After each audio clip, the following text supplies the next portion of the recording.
Hello viewers, hope you are doing well. Welcome to MC Academy. Today we are going to discuss very important topic, spot the errors. I have chosen 15 very important sentences which are most repeated cases in tests. In this video lecture, I shall explain every one of 15 sentences with reasons and shall correct each of them respectively. Mostly spot the errors subject verb agreement से होते हैं, तो उस topic से related मैंने तफसीली video बनाया हुआ है और डिस्क्रिप्शन में लिंक दे दिया, अगर आप चाहें तो मुलाहिजा कर सकते हैं। तो चलते हैं 15 मोस्ट रिपीटेड सेंटेंसेस की तरफ। Look at the first sentence, have either of you seen my phone. यहाँ पर सब्जेक्ट वर्ब एग्रीमेंट के रूल के तहत जब आइदर ऑफ के साथ किसी भी नाउन या प्रोनाउन का इस्तेमाल करेंगे होगा तो प्लूरल ही, लेकिन 2 पर्सन्स को इंडिकेट करेगा और ऐसे सब्जेक्ट के साथ हम सिंगुलर वर्ब का इस्तेमाल करेंगे। याद रहे कि आइदर और नाइदर सिर्फ 2 पर्सन्स या थिंग्स के लिए इस्तेमाल होगा, जबकि 2 से ज्यादा पर्सन्स या थिंग्स के लिए नन ऑफ या एनी ऑफ का इस्तेमाल हो सकता है। और यहाँ पर आइदर ऑफ यू को सिंगुलर कंसीडर करके हम हैव की जगह हैज का इस्तेमाल करेंगे। तो यहाँ पर करेक्ट सेंटेंस हो जाएगा has either of you seen my phone, जिसका मतलब हो जाएगा क्या आप में से किसी ने मेरा फोन देखा है,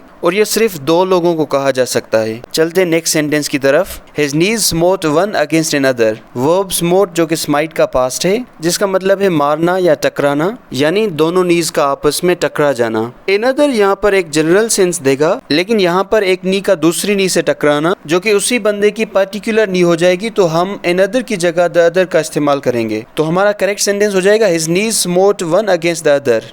उम्मीद है ये एक्सप्लेनेशन काफी होगी। चलते हैं एक और सेंटेंस की तरफ। दो he is thin but he is strong. दो और although should be followed by just comma not but. दो या अल्दो क्लॉजेज में कंट्रास्ट के लिए इस्तेमाल होते हैं और एक क्लॉज दूसरे क्लॉज से बिल्कुल अपोजिट में होगा। जैसे पहले क्लॉज में बताया जा रहा है वो बिल्कुल पतला है, दूसरे क्लॉज में वो स्ट्रॉन्ग है। इस तरह से दोनों क्लॉजेज का आपस में कंट्रास्ट है। तो दूसरे क्लास में हम बट का इस्तेमाल नहीं करेंगे क्योंकि दो खुद ही मुकम्मल मीनिंग दे रहा है। तो हमारा करेक्ट सेंटेंस हो जाएगा दो he is thin he is strong. सिर्फ कॉमा का यूज करेंगे क्लॉजेस को सेपरेट करने के लिए। चलते हैं कुछ और इंपॉर्टेंट सेंटेंसेस की तरफ। अ number of students in this college is not large. ये भी सब्जेक्ट वर्ब एग्रीमेंट का ही रूल है कि हम अ नंबर ऑफ को प्लूरल और द नंबर ऑफ को सिंगुलर कंसीडर करते हैं। यहाँ पर अगर द नंबर ऑफ होता तो सेंटेंस करेक्ट था, लेकिन अ नंबर ऑफ की वजह से हम इसकी जगह आर का इस्तेमाल करेंगे। So our correct sentence is a number of students in this college are not large. Look at the next sentence. Babar Azam is one of those batters who has scored 3 consecutive hundreds. ये भी एक rule है कि relative pronouns who, that या विच से पहले आने वाले वर्ड के साथ वर्ब एग्री होगा। यहाँ पर हु से पहले आने वाला वर्ड बैटर्स है जो कि प्लूरल है, तो हम हैज की जगह हैव का इस्तेमाल करेंगे। तो हमारा करेक्ट सेंटेंस हो जाएगा Babar Azam is one of those batters who have scored 3 consecutive hundreds. उम्मीद है ये क्लियर होगा। देखिए एक और example. Neither Yasir nor Saqib are present. जब हम नाइदर नॉर या आइदर और का इस्तेमाल करते हैं तो वर्ब के करीब आने वाले वर्ड के साथ वर्ब एग्री होगा। यहाँ पर वर्ब के करीब साकिब है जो कि सिंगुलर नाउन है, तो हम वर्ब की जगह वाज का इस्तेमाल करेंगे। हमारा करेक्ट सेंटेंस हो जाएगा neither Yasir nor Saqib was present. चलते हैं कुछ और एग्जांपल्स की तरफ। Owais together with his brothers have not reached as yet. जब हम किसी सब्जेक्ट में 2 नाउन्स को together with, along with, except, as well as जैसे वर्ड्स के साथ कनेक्ट करेंगे तो हमारा वर्ब बिल्कुल फर्स्ट आने वाले वर्ड के साथ एग्री होगा। यहाँ पर टुगेदर विद से पहले आने वाला वर्ड ओएस है जो कि सिंगुलर है, तो हम हैव की जगह हैज का इस्तेमाल करेंगे। हमारा दुरुस्त सेंटेंस हो जाएगा Owais together with his brothers has not reached as yet. Let's move to another example. You won't get through the test unless you don't work hard। वाज़ेह है कि unless की मीनिंग होती है if not। unless खुद ही negative meaning दे रहा है तो हम सेंटेंस को निगेटिव नहीं कर सकते। तो हमारा करेक्ट सेंटेंस हो जाएगा You won't get through the test unless you work hard। I hope it's clear up to here। Let's look at another example।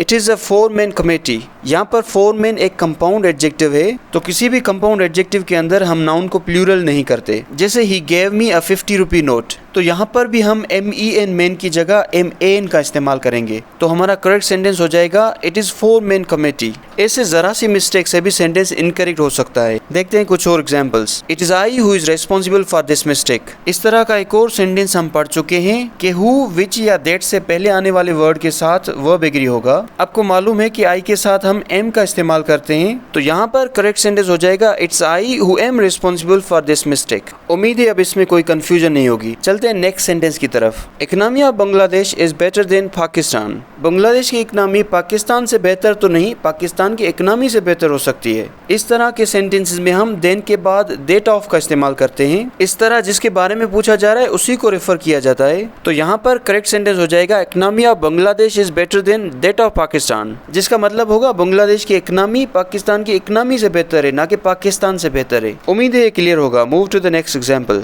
He walks as if he is a lame. कोई pretension या बहाना करते हुए as if का इस्तेमाल करते हैं और आने वाले वर्ब ऑफ टू बी की जगह किसी भी सब्जेक्ट के साथ वर्क का ही इस्तेमाल करते हैं। जैसे यहाँ पर एज इफ ही वर अ लेम हो जाएगा, तो हमारा मुकम्मल दुरुस्त सेंटेंस हो जाएगा ही वॉक्स एज इफ ही वर अ लेम। उम्मीद है ये 3 सेंटेंसेस क्लियर होंगे। चलिए कुछ और सेंटेंसेस की तरफ। He mistakes in thinking I am his enemy. जैसे हम जानबूझकर कोई मिस्टेक नहीं कर रहे, तो ऐसे सेंटेंसेस में ही मिस्टेक्स की जगह पैसिव की कंस्ट्रक्शन में ही इज मिस्टेकन यूज करेंगे, तो हमारा करेक्ट सेंटेंस हो जाएगा he is mistaken in thinking I am his enemy. Next sentence, not only he is a thief but also a murderer. अगर हम नॉट ओनली, स्केर्सली, बेयरली, हार्डली या no sooner जैसे words के साथ कोई सेंटेंस स्टार्ट करते हैं, तो हम सेंटेंस में इन्वर्जन का इस्तेमाल करते हैं, यानी सेंटेंस को इंटरोगेटिव स्ट्रक्चर में लाएंगे लेकिन क्वेश्चन मार्क वगैरह का इस्तेमाल नहीं करेंगे। So our correct sentence is not only is he a thief but also a murderer। चलते हैं आज के लास्ट सेंटेंस की तरफ। We shall go on our feet. English में पैदल जाने के लिए एक फ्रेज का इस्तेमाल करते हैं ऑन फुट, जिसमें हम किसी किस्म की कोई चेंजिंग नहीं कर सकते, तो यहाँ पर हमारा करेक्ट सेंटेंस हो जाएगा we shall go on foot. उम्मीद है ये 15 important sentences spot the errors या सेंटेंस करेक्शन के लिए मुफीद साबित होंगे, और इन रूल्स से वाबस्ता मजीद सेंटेंसेस भी आप करेक्ट कर सकेंगे, और इसी तरह से सब्जेक्ट वर्ब एग्रीमेंट का मुकम्मल लेक्चर भी फायदेमंद साबित होगा। Still if you have any confusion, doubt और डिफिकल्टी और suggestion, you may use comment box. Stay tuned. Thank you for watching MC Academy YouTube channel.